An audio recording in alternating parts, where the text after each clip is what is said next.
Right, ladies and gentlemen, we've approached and are at the bewitching hour of 1800 hours. So thank you everybody for attending the Licensing and Appeals Committee held at the Town Hall, Bank Road, Matlock. I'm Steve Wayne, I'm the Chair of the Licensing Committee and Appeals Committee.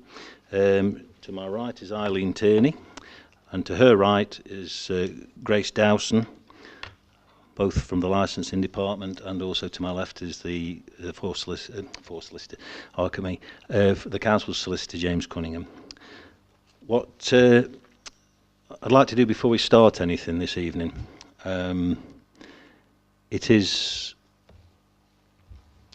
Eileen's last committee this evening, so I'll just want to read a bit of something, because Eileen Tierney is retiring after 36 years with us.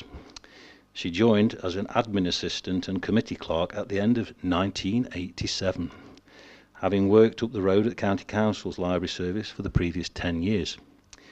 She was promoted to administration officer in the Community Services Department in 2001.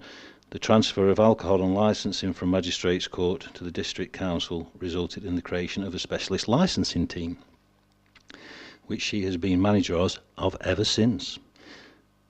And basically, it's basically that she's going to retire and leave this organisation on Thursday. So I'd like to say thank you very much on behalf of everybody here, if that's okay. And thank you for your time, and I sincerely hope that you look forward to travelling the world and watching cricket and fulfilling your bucket list with Mr. Braund. Eileen, thanks very much for your time. It's been a pleasure working with you. Thank you.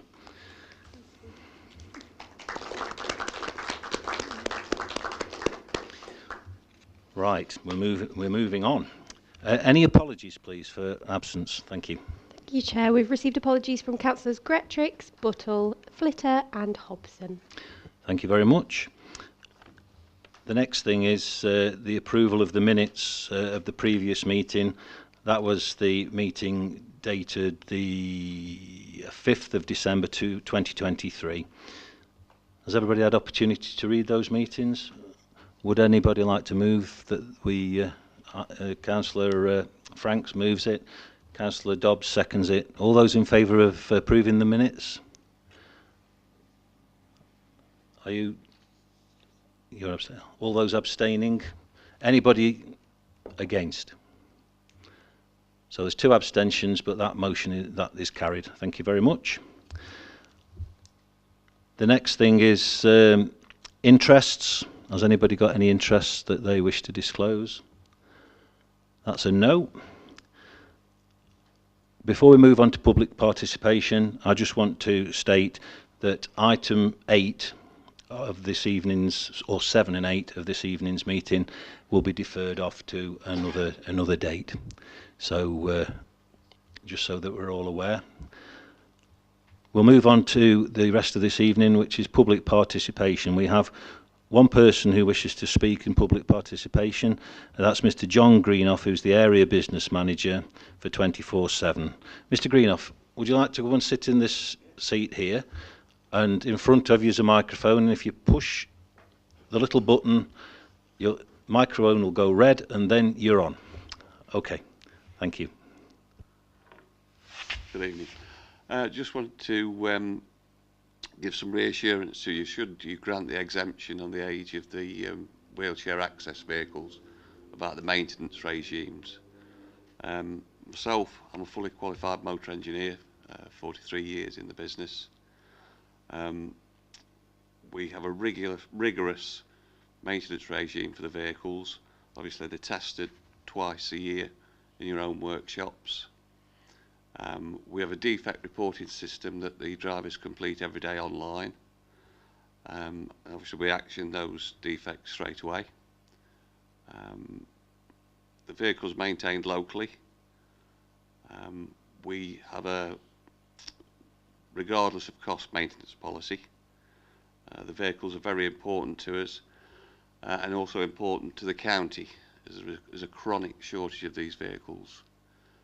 We've even invested as a company in buying our own conversion company, and we still can't make them quickly enough, unfortunately. The vehicles are all under 100,000 miles. There's nothing wrong with them. They've not reached the end of life. They've probably got another 100,000 miles in them. Any questions with regards to the maintenance regime? It's your statement now. We will go into a debate about it later on, and then we will be asking questions of Eileen and what have you. Yeah, could you just explain a bit about what 24/7 is and what you do, please? Okay, so 24/7 is a specialist provider of SEN transport. That's all we do. We're not a taxi company. Just to clarify, special educational needs. Yeah, special education. That's fine. Sorry. We work exclusively in Derbyshire for Derbyshire County Council. We don't conduct any other business, so it's purely working with the county on SEN transport. Thank you. If there's nothing else for you to put forward, you can go and sit back there and listen to what we've got to say now. All right, thank you. Thank you.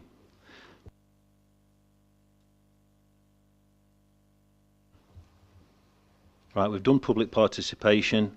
Item 5 on the agenda is the request for exemption from taxi licensing policy requirement maximum age limit, alluding to what Mr. Greenoff has just been talking about. And I'll ask Eileen to present the report, please. Thank you, Chair. So yes, as you've just heard, Mr. Greenoff's made a request for an exemption from the Council's taxi licensing policy requirement regarding the maximum age that we'll licence vehicles for that purpose. So the report explains that at the moment the Council's taxi licensing policy requires any vehicle that's licensed as a taxi or private hire vehicle not to be more than 10 years old at the first time of licensing. It's unusual that somebody would put one on that was 9.5 years old, for example. So we would expect anything under 10 years old we would license up until it's 10 years old. It's a policy requirement. Not all councils have maximum age limits on their licensed vehicles, but we do. It was introduced when our policy was first introduced, I think back in 2009, and it was introduced purely really to up the standards, for want of a better way of putting it, up the standard of the licensed vehicles that we'd got in the district at the time. With regard to this particular request, 24/7 Limited licence a lot of vehicles with this council, but all purely SEN transport contracts, but not necessarily fully wheelchair accessible vehicles. So I think we're licensing something up probably around the 100 vehicles for them now. With these, I think they've got 8 that are what we would call fully wheelchair accessible. In the report, in Appendix 2, we've listed the 6 vehicles that Mr. Greenoff has requested are considered for licensing after they reach 10 years. I mean, you'll see in Appendix 2 on page 17, I think it is, of the papers, that some are still, a couple of years to go. Some are 8 years, 8 months, whatever, 7 years, 6 years. But obviously, in terms of planning ahead for the business, they're wanting, I suppose, to ensure that if these vehicles are capable of continuing to be licensed, even if it means additional inspections for the extra years, if the committee were minded to go that way, then at least they know that they're not going to run out, so to speak. They're still going to be able to fulfil the contracts they've got with Derbyshire County Council. So I don't think that, I mean, the report's fairly self-explanatory, Chair. It explains that, although we have a policy and the policy states that is a maximum age limit, it's like any policy requirement. Policies are a starting point, and they're open to exemptions to having an exemption granted if the committee so wishes. I mean, if a policy were to be if we were forever to be coming back to committee or council asking for revisions or exemptions to the policy, then it would indicate that we probably hadn't got the policy right. With regard to age exemption of vehicles, I think we've probably in the last 15 years only dealt with 3 or 4 requests for that. They've tended to be more for novelty vehicles, for want of a better word, so 1926 vintage type vehicles, which couldn't possibly comply with either the 10-year maximum age limit or a lot of the other requirements of the vehicle spec, but that's the sort of exemptions that have been requested. So this is the first time we've had a request for fully wheelchair accessible vehicles, and that's really all I've got to say at the moment, Chair. If there are any questions, I'm happy to answer them. Thank you very much, Eileen. Has anybody got any questions that they wish to ask in relation to the report, please? Councillor Dobbs first. Sorry. Thank you, Chair. Clearly there's a huge need for these. The downside, would I be right in saying there may be, in terms of age of engine technology, a air quality impact by keeping these older vehicles on the road? Through you, Chair, not my area of expertise, but I would imagine so. I would imagine that there would be some impact. How much, I wouldn't know. And looking at the age of them, the ones that Mr. Greenoff's talking about, the earliest is 2015, so they're then, what, 10 years old vehicles at the moment, obviously, which is why we're here. I'm not the right person to ask about the impact on air quality, but I'm sure there'd be somebody in the council who could answer that question for you if you wanted me to refer it to them. Thank you. Well, obviously we make the decision tonight, so it's just the other side of the coin. Yeah, thank you. Thank you, Councillor Dobbs. Councillor Boynton. Thank you. I think I probably know the answer to this already, but it's not mentioned in the report, and I think just for clarification, I just wondered if there has been any other issues with any of the other vehicles owned by this company that you're aware of. When you say issues? Well, problems. Any problems with any of the other vehicles, poor maintenance or anything of that nature? No, definitely not, no. In fact, I spoke to our mechanics down at the Northwood Depot who only get to see the vehicles from 24/7 that stay on longer than 6 months because they get a second test. And they say no, that the vehicles are all very well maintained, including some of these vehicles that have been licensed with us for a couple of years. Thank you. They don't have a problem. Thank you. Thank you, Councillor Boynton. Councillor Slack. Thank you. So, as the other districts and borough councils in Derbyshire, they licence vehicles which the county use as well. So have they got the same restriction? 10 years. Amber Valley and North East, so on. Well, the thing is, through you, Chair, the thing is, Councillor Slack, that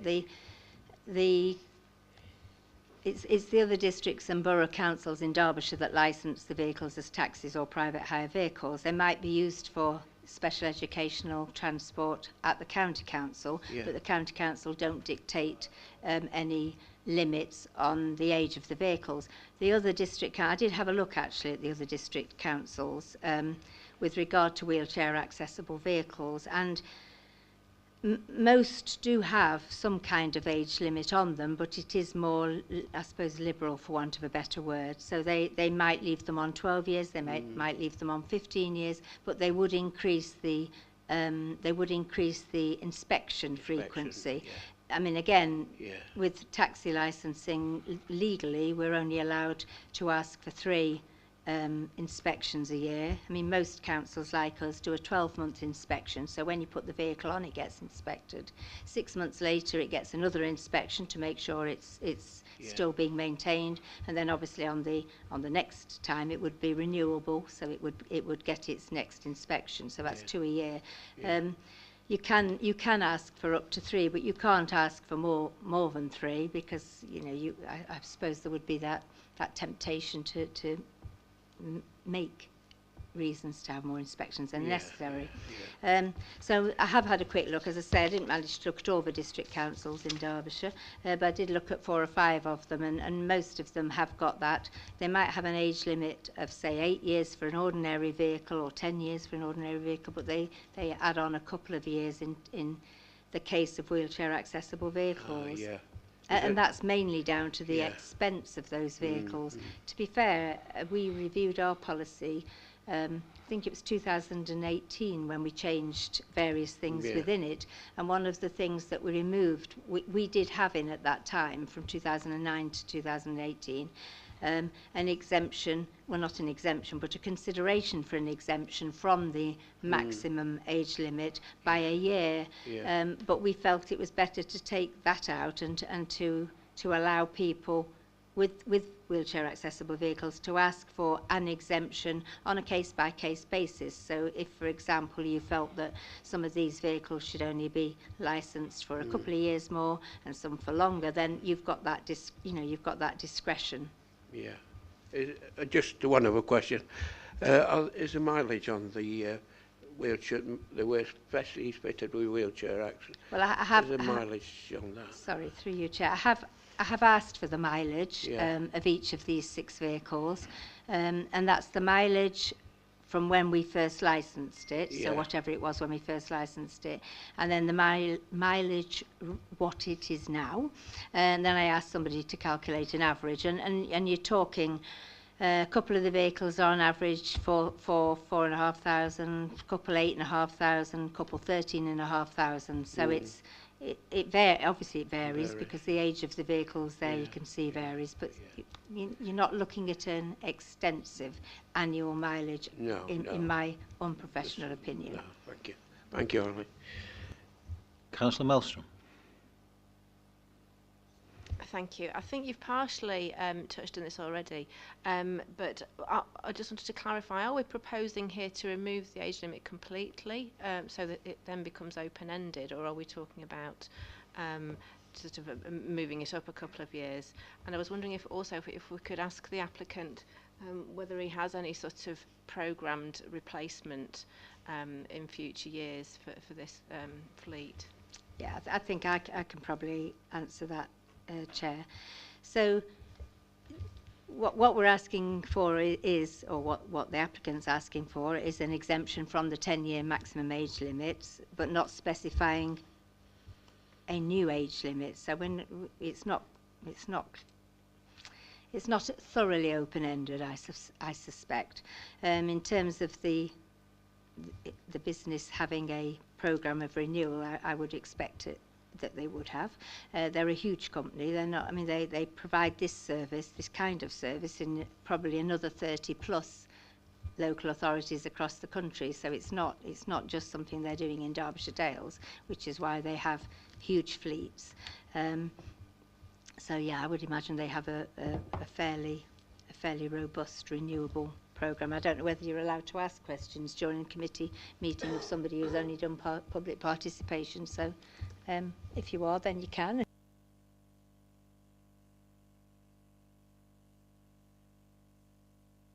So I think I'm right. You could always nod.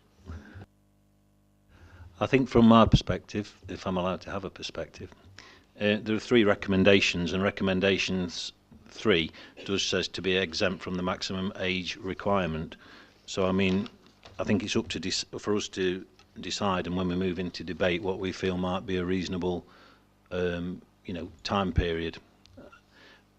So that's what we can discuss, and then there might be a slight amendment of one of the recommendations if that's what we wish to do. If I could just add, Chair, through you, it's not to set a precedent or you're not going to be approving something in principle for 24/7 Limited that they can always put on wheelchair accessible vehicles that are more than 10 years. We are specifically at this committee dealing with these 6 vehicles. If that helps. Any more questions? Oh, sorry, Councillor Peacock, sorry.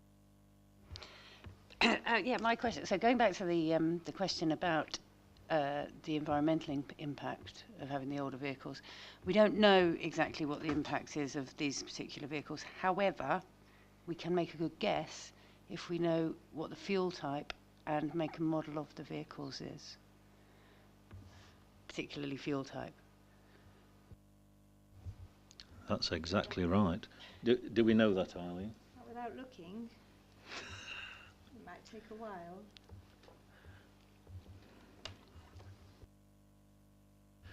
If we just hang on 1 minute while Eileen... Are they likely to all...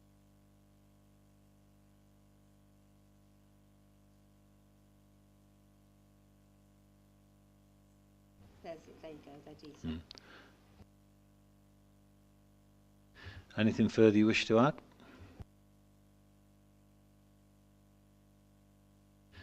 So any more questions that anybody wishes to ask? So we've got 3 recommendations on the table. Does anybody want to move the recommendations before we enter into debate? As read, or... Yes, I'll move them, Chair, if I may. And you want to move them as they are there? I will move them as they are, Chair, and I can speak slightly if that's necessary, or I can just leave it as it is. Is that okay? It's fine. I mean, the point is, Chair, that this is a fabulous service that is provided. We've been here before talking about private hire vehicles and the lack of wheelchair and disability accessible private hire. Clearly, this isn't private hire. It is purely for contract use, which is a bonus. I mean, I would say, Chair, that also replacement of these vehicles in the next, if all of them were replaced in the next 24 months, it is highly likely that they would be replaced with the same type of vehicle and not some kind of green version, because that would be the current standard. And at some point, I'm sure that the company will go to more greener vehicles when the opportunity and also the technology allows. And so therefore, that's why I would move all these recommendations. It's clear to me that not only are MOTs taking place, but the council is also seeing these vehicles, both at the 10-year mark, but also seeing them on a regular basis, and therefore has its own rigorous inspection process at the depot. And therefore, that is a system which is on top of the standard requirement of MOT. And I'm thankful for the report, really, Chair, that it is thorough, and for the gentleman that has spoken about that. Thank you. Does that find a seconder, please? Councillor Boynton, are you happy to second? Do you wish to make a comment? No, I'm happy to second for the reasons that have been mentioned. Just vehicles these days, I think, have got quite a good lifetime. They are low mileage, as has been said. They're fully inspected, and there's, I'm quite sure that the vehicles will be absolutely safe. Thank you. Right, so it's been moved and it's been seconded. So shall we move into debate? Does anybody wish to make any comment in debate? Councillor Peacock? So, going back to the fuel type thing, I wasn't particularly saying that all the vehicles should be electric. I realise that would be impractical. But I do know that there's a big difference between some diesels and others. That's why I would like to know the make and model. Particularly, and there was a change, wasn't there? And I'm not sure when it is. Was it about 2016? The Euro thing? Yeah, that's the thing I'm thinking of. Yeah, so is there a way that we can pass this with giving priority to the ones that have that standard, if some of them do and some of them don't? Do you see what I mean? Is there something we can do along those lines to just sort of nudge things into that direction? That's what I'm saying. I can understand. I realise that's a question, really, rather than a debate. Well, it is, and I may not know that answer, but I can see what you're getting at, and obviously, I think we would all like to see more environmentally sound vehicles on the highway. And I can't say whether any of these are. I mean, I think we're thinking about when the AdBlue, you know, and those sorts of things, that they are Euro 6. I think it's 6. But through you, Chair, that is, I mean, that's a policy requirement that they've got to be Euro 6R vehicles approved. Not just these, any vehicles that we licence. Anybody else, Councillor Maelstrom? Thank you. Yes, I agree, and I'd like to thank Mr. Greenough for speaking about what is obviously a very important service, and I'm not seeking to force anybody to replace vehicles unnecessarily, because that in itself has a carbon cost to it as well as a financial cost. But my preference would be for us not to grant an open-ended lifetime extension to these vehicles, but perhaps to extend it for 2 to 3 years, in the hope that when this then comes back to this committee for further review, we could perhaps have more information on mileage and how the applicant is then placed in terms of a renewal programme, what the plans are for replacing them with more fuel efficient or carbon friendly, carbon neutral vehicles and so on. Can we please put some are you some limit proposing on it? Are you proposing an amendment to Councillor Bond's initial proposal to Yes, I would like to extend it to? You're going to have to be definitive whether you want 2 years or 3 years, because I don't think we can leave it vague. Can I ask my colleagues for a view as to whether 2 or 3 might be more I reasonable? noticed in the report there is the mention it would help the company in planning their future provision for the next 3 years moving forward. So my recommendation would be, if we were going to add a time limit, it should be at least the 3 years to help them. I agree that You were the first one to mention this, and we can either go through an amendment, or Councillor Bond could agree to the change in that amendment, your original. Yes, thank you, Chair. This is point 3 of the recommendations, I think, and I would be happy about a 3-year extension. I'm just concerned, though, that all the vehicles haven't yet reached the 10-year stage. So are we talking about the extension from now, or are we talking about the extension from the 10-year stage? The 10-year stage, is that right? That's my understanding. Yes. Yes. So do they all roll at different times then? Yes. So it will be more than 3 years when we come back to council, if we just understand that. But yes, 3 years would be fine by me, and we could make that recommendation rather than saying from the maximum age requirement, we could just put for a period of 3 years beyond the maximum age requirement. Yes, so you're happy to absorb that within your initial motion, Councillor Bond? Yes. And are you happy, Councillor Boynton? Yes, I think that's sensible. Yeah. Do you want to come back? Thank you. Yes, just in terms of the mechanics of it, might it be better rather than to waive it for another 3 years, would be to vary the age limit for these vehicles to 13 rather than 10? Would that be clearer? Would that be clearer? Would that be clearer for you to say 3 years, 13 years? Yeah, to extend the age limit instead of it, the maximum age limit being 10 years. In the case of these vehicles, it would be 13 Yes. years. I mean, either way, Chair, I think it's implicit in either one, but if you want to be very specific, Definitive. 13 years would be fine. Yeah. Just stand by for 1 minute. That's good. Do you want me to mention the types of vehicles? Just bear with me. Councillor Slack, did you want to say something in debate? Yeah, we're going to say the same as Laura. Extend it to 13, and we're going to say the same. So, yeah, I think just one a question, or Just having a look. in extending it 3 years, should there be more coming every 3 times a year for inspection, or 2, do you think?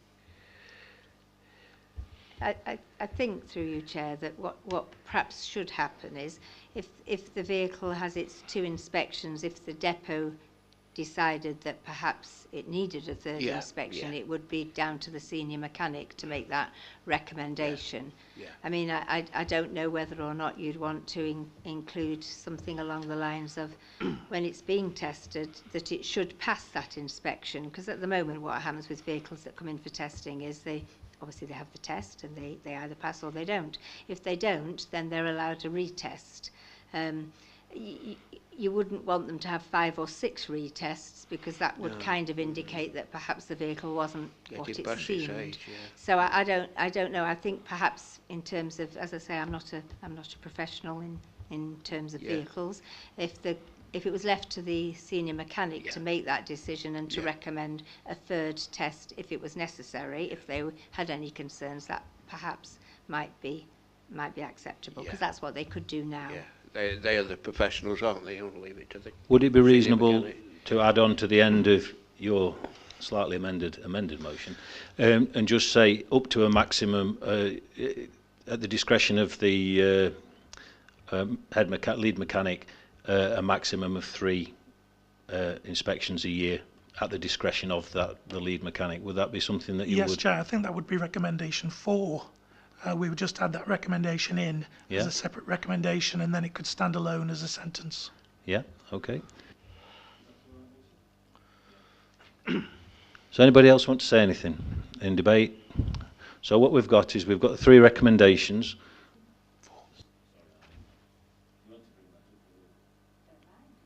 I mean, through you, I mean, you did ask what vehicles they were, and as I say, I'm not mechanically minded at all, but apparently one of them is a Vauxhall Movano, whatever one of those is, another one's a Peugeot Boxer, and another one's a Citroen Relay. I mean, then there are 3 more, but unfortunately my technical skills are not that good. So I don't know if that does help. I think it's safe to say that the motor vehicles... I think the point is, I think for if this happens again, it would be useful to know that ahead of the meeting so that we could look it up. Yeah. So what I'm going to do is I'm just going to say that we've debated the matter. We've got 4 recommendations now. We've got recommendation 1 as printed, recommendation 2 as printed. We've got recommendation 3. Lucy, do you want to just enlighten as to what that one is now, please? Yeah, so instead of to be exempt from the maximum age limit, it is now to vary the age limit for these vehicles to 13 years as opposed to 10. And can you enlighten us to the new amendment, the new recommendation 4, please? Thank you. Yep, it was that the discretion of the lead mechanic to carry out up to 3 inspections each year. That's what I've got.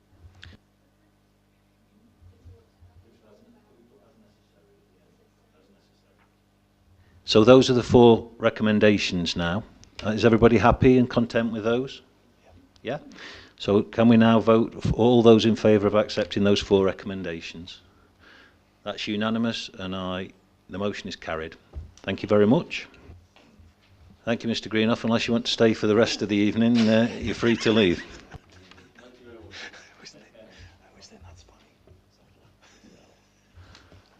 We now move on to agenda item number 6, which is the review of the house-to-house and street collections licensing policy. This is going to be presented by you, Eileen, or Grace? Yeah, by Eileen. Thank you.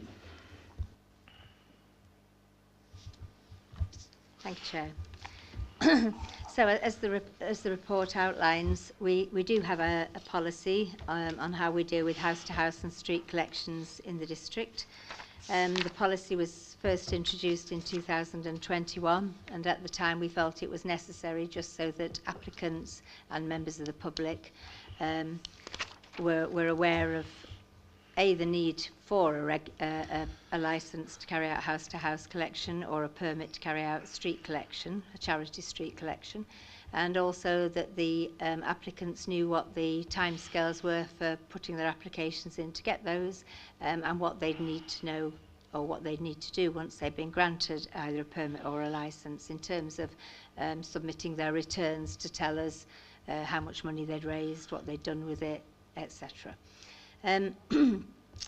Pre-COVID, we were dealing with something like 60, 70 street collections per year. The last couple of years, we've probably had between 20 and 25 applications for each year.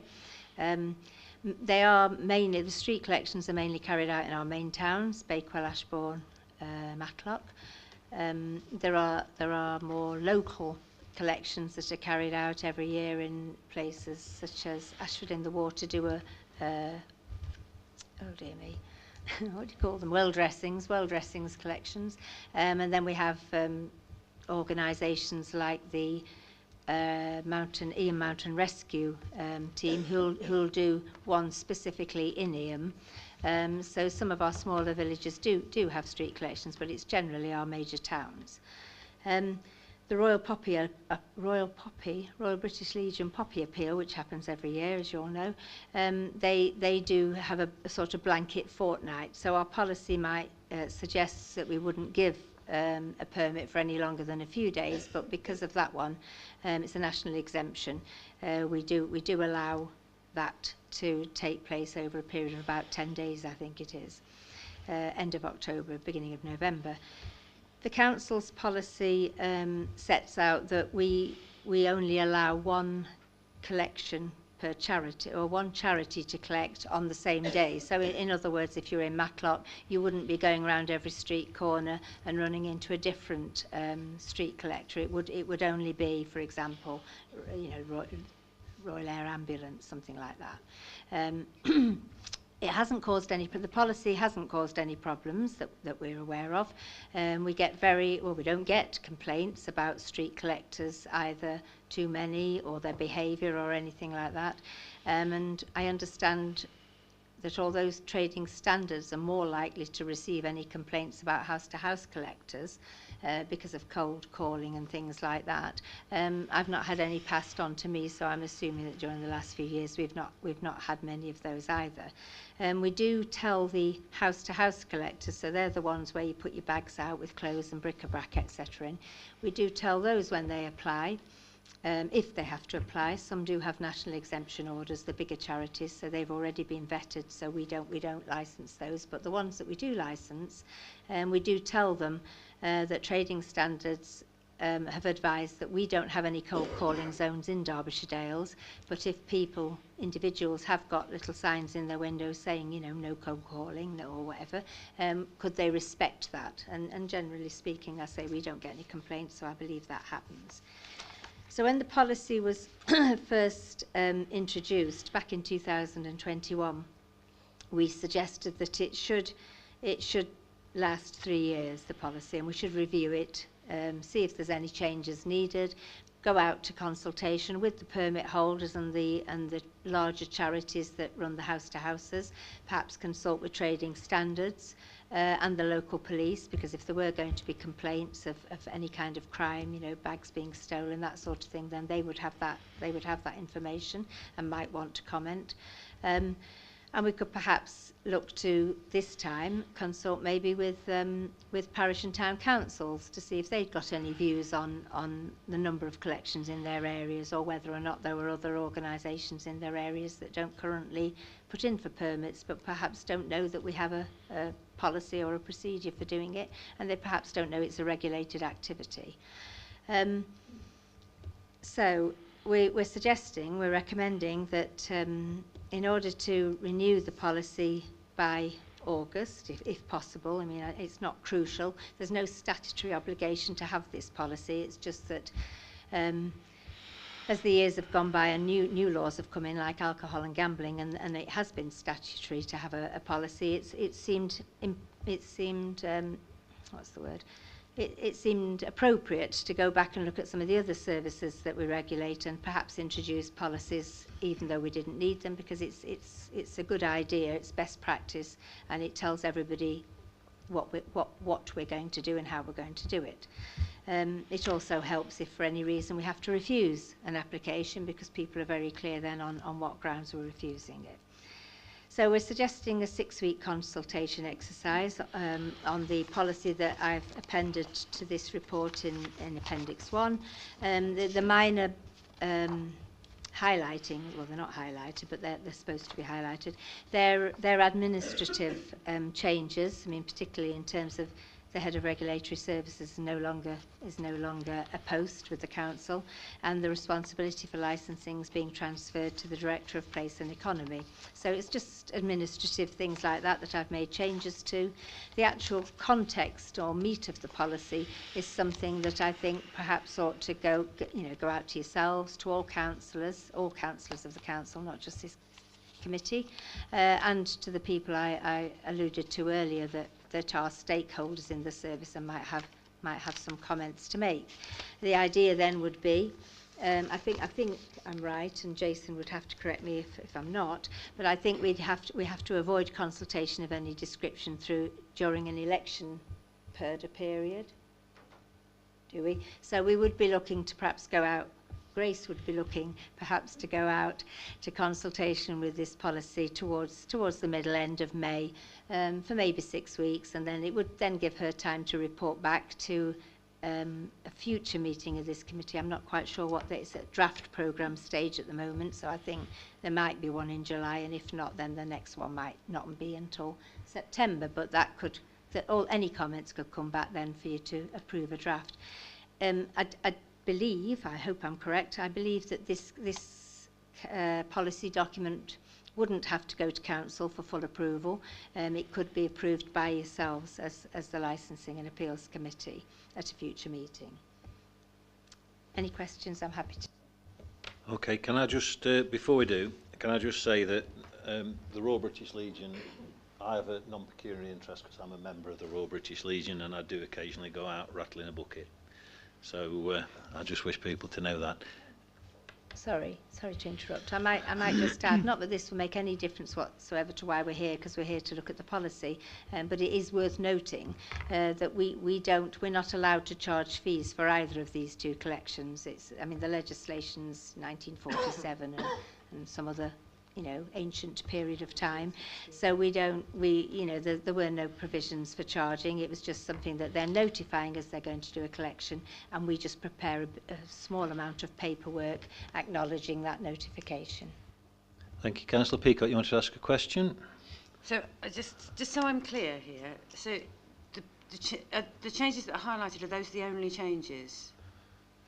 Well, they're the only changes I've made administratively, because this is the draft document that we need approval to go out to consult on, and any changes that any of the stakeholders would propose would come back before you in a separate schedule with an officer recommendation whether or not those changes are acceptable, because it's not, you could have a wish list of things that legally we couldn't introduce, and obviously we'd seek legal's opinion on a final draft.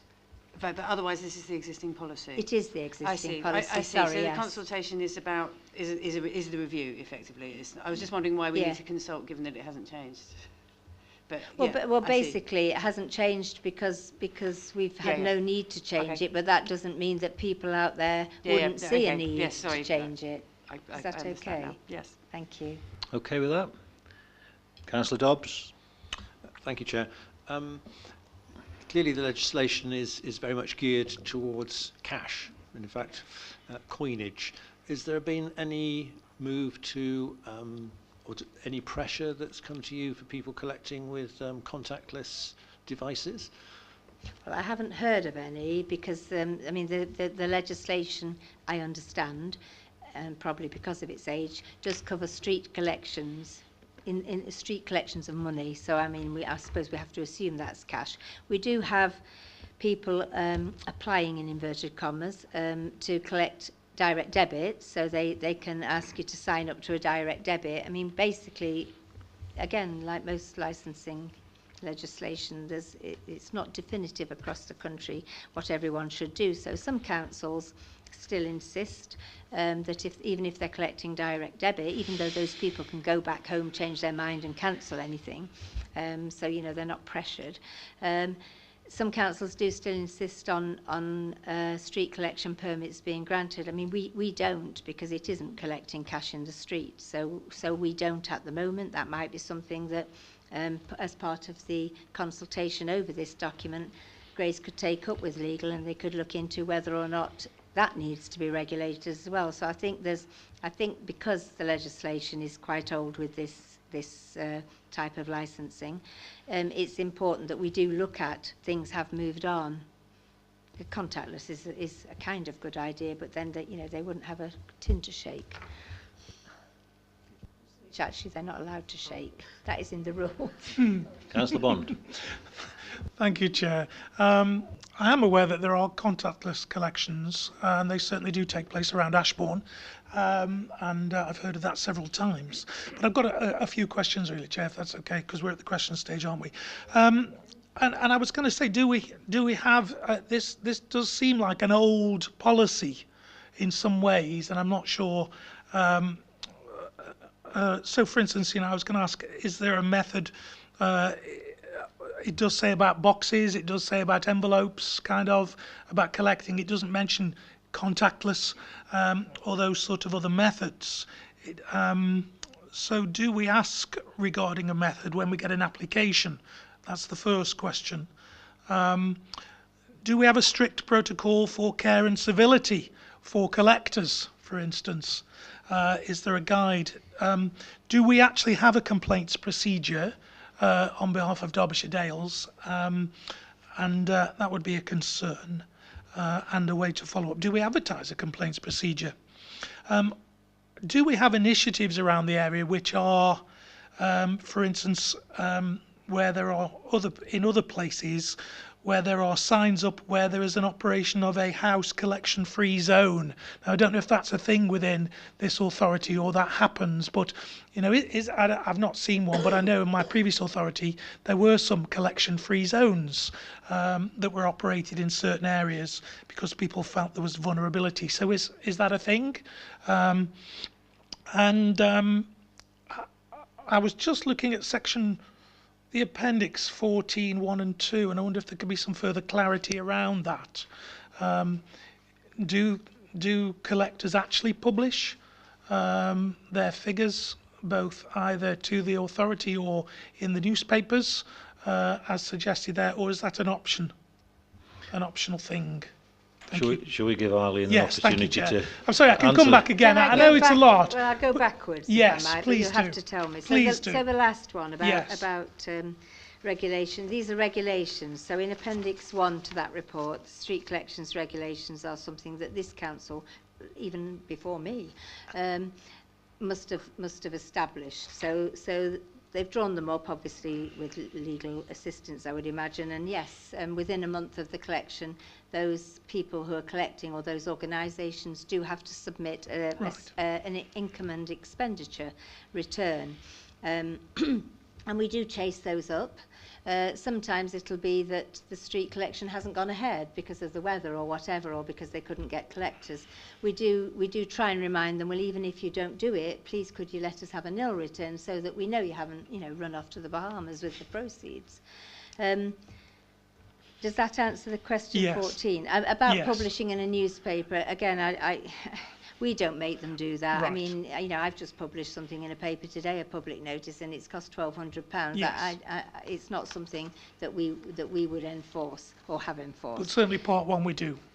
Oh, it's definitely, Yes, yes. thank you. With both house-to-house collections and street collections. So the street collections is within 1 month. The house-to-house collections is, I think, 3 months, because basically they could do a whole town, a couple of times. So it's not as tight with them. It is tight when it comes in and it's monitored. With the house-to-house collection, I also forgot to mention that those house-to-house collectors in this district, and it's not the same across the country, have to agree to 80% of their profit, for want of a better word, after they've paid their collectors or whoever they pay. They have to give 80% of it to charity. And if an application comes in where it's 70% or 75%, then I just write to them and say, we want 80% going or nothing. You don't get a permit, and that's kind of how it works.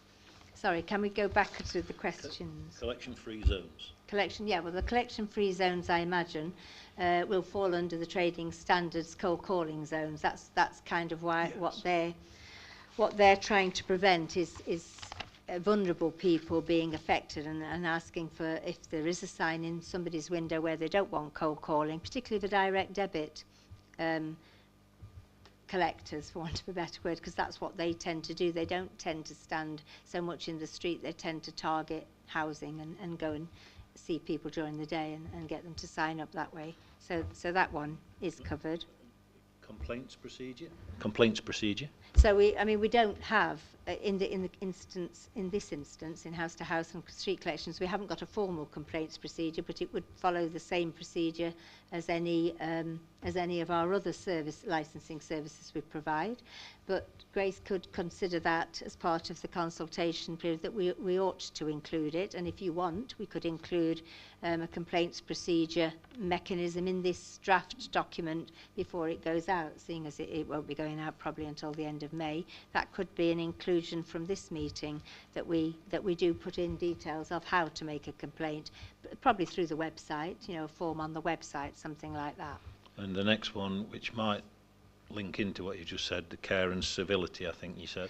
So in the street collection regulations, I think it does talk about, as I say, I know that people aren't allowed to shake the tin under your nose. It probably does say somewhere in there that you've got to be polite and nice, and certainly in our in the policy, it definitely says that people are supposed to be respectful of and not bully people into donating. And then we're back to the contactless method. Yeah, I wasn't aware actually that we have, but that's because we don't ask, and that might be something we could change on our application form, because it is interesting to know that contactless collecting is happening. I guess that's the way to go, isn't it? That is cash to a lot of young people and a lot of older people as well, but to a lot of young people that is cash. So if the charity is benefiting, then why not?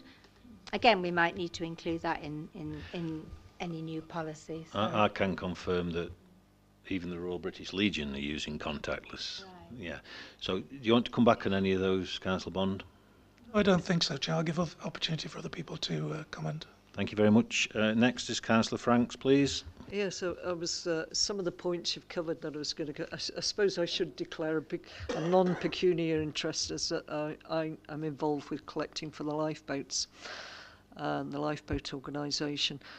But in terms of the machines that they use for collecting, which they are now beginning to do in quite a big way, I think that careful consideration does need to be given to that, because obviously if you have an open machine which you can put in any amount, the lifeboats have machines which start off when they open up. If somebody's wanting to pay contactless, there's a fee of £3, and then they need to press a button if they want to increase it to 5, and then press again for 10.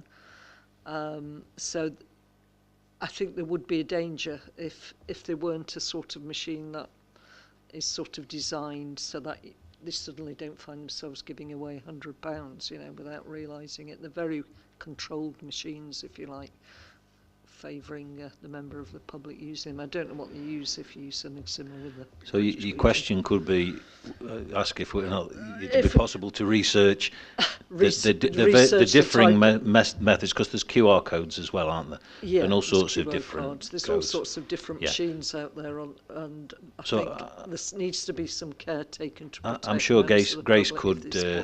I'm sure Grace could include that in her. Councillor Slack. Yeah, thank you. Councillor Franks has answered one of my questions. The other question is leading on from that. You get people coming round quite very, very professional, really, and trying to sign people up for pay so much a month, mainly on the bigger charities. They're very, very good at it, and they're very professional. And I was talking to one, and they get so much for more people they sign up, more money they get. They're paid on the basis of that. It's not like street collections where it's more volunteers doing it free. This is a big business, really, in some respects, and we've got to be careful and watch what's going on. Same as Councillor Franks has said. Old and vulnerable people could easily be trapped here.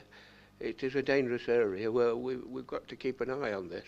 Yep. So it's blessing for more money and more money. Thank you. So that's just one of my questions. That's good. Any more questions, please? So we've had questions. We've got one recommendation, and the recommendation states that the committee considers and approves for consultation the draft house-to-house and street collections policy detailed at Appendix 1.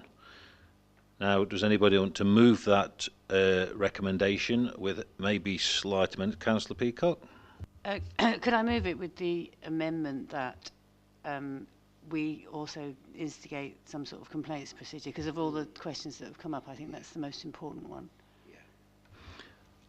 And would Chair, Councillor? I wonder whether there's the contactless thing is an interesting one, because if you are vulnerable, and we do have a population which is getting older, and one of the things that happens with contactless is if you give £5, sometimes you consequently then agree to being contacted by the organisation, who will then ask you if you want to give regularly. So you'll get a phone call, and that phone call coming through to an elderly vulnerable person,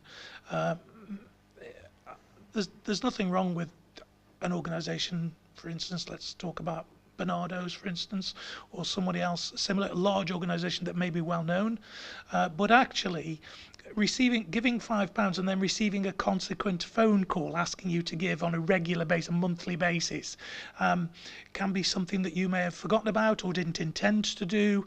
And again, it whilst it's not code calling, because you might have ticked a box or the box might have been ticked on your behalf, it's still something that then continues the process. And I just think, is this policy just refers to, collecting with envelopes and tins and cash and so on. And I just wonder whether there's further exploration to be done, really, around the idea of contactless and even the consequences and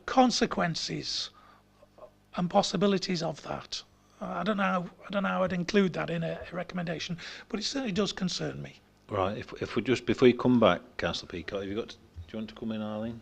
I was just going to suggest, that obviously the legislation is so old, the policy is so old, that it's a good opportunity to do quite a bit of research. And I mean, we can tap into advice from the Institute of Licensing, because they'll be aware of licensing across the country. So there may well be some other councils who've got a more up-to-date policy and procedures, because they're probably dealing with much larger numbers of collections, both house-to-house and street collections, and as you say, contactless payments probably in their droves. So they may well have experienced complaints and issues that have led them to have to introduce better regulation or more robust regulation. So that is something that I'm sure Grace will look forward to researching, and perhaps seeking Institute of Licensing advice and advice from our own legal team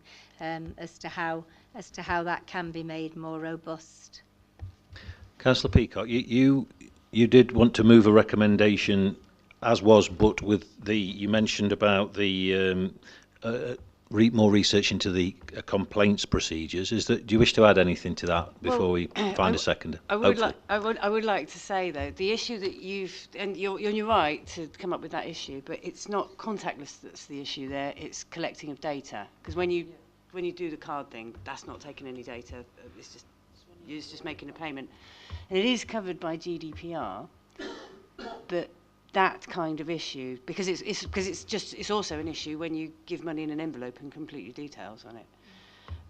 So it's the taking of customer data that is the issue that should be looked into, I think, combined with a complaints procedure.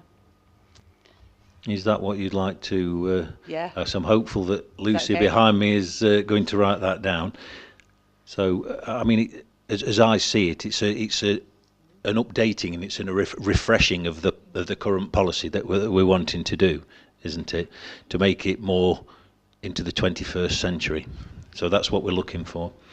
So that's been moved. Sorry, Chair, just an addition to that, really. I mean, it is common for people to ask whether they want this to be gift aided, and they will ask, they will tell the person that gift aiding will increase by what is it, 20%, 25%. and therefore that can be, you know, your £5 can net us, you know, virtually £7, or your £10 can net us £12 or whatever it is. And actually that's a very good opportunity, and it's hard to turn gift aiding down. And again, the issue around gift aiding is you then give your details, and people just need to be clear about, and maybe the policy ought to be saying something like, you know, what is your method of collection to those that make an application, and do you intend that you will be collecting information for gift aid purposes or for future contact of the client, you know, what, so that we're clear about, and maybe that would be part of the updating of the policy. Maybe we just call it updating of the policy, given our discussion here today. Right, so Sorry to interrupt. Would it be a good idea to update the policy with some of these issues before we go out to consultation, so that it's more informed? Definitely. Okay. would you be content with that, to, you know, just saying a general updating of the policy? Yeah, I think we should specifically mention complaints procedure, modern payment methods, and I think the GDPR is the thing that we need to have for that. So that's been moved, and I'm sure Lucy's written that down. Does that find a seconder, please? Councillor Bond, you second that? Right, we will now enter into some debate if we want to. I know we've had a bit of debate, but it's better to get the air cleared, I think, and get something that we try and understand. Anybody wish to enter into debate? Councillor Peacock? Sorry, it's not really a debate thing. It's just an observation, really. I would like to say, I think I didn't fully appreciate some of the policies, but 2021 is around the time when the, you know, those bag collections where they give like 20% of it to charity, they stopped in and it's possibly partly a coincidence because of COVID. But I think also that I really like having that 80% rule, and I think I hope that when the policy is renewed, that we will shout about that. We'll put some social media press release stuff out about it, because I think that's really good. Is that it? Lovely. Councillor Dobbs? Thank you, Chair. This is really a question, but I'll phrase it as a comment. I hope that the consultation will pull in all of the charities as well as the public. Yes, so they'll have a chance to make their comment. Your stakeholders, they're yes. the sort of people we're talking about. Yeah, the intention would be anybody who's had a permit or a licence over the last probably 5 years, to allow for COVID, because obviously they did have a national policy where they stopped collecting for obvious reasons.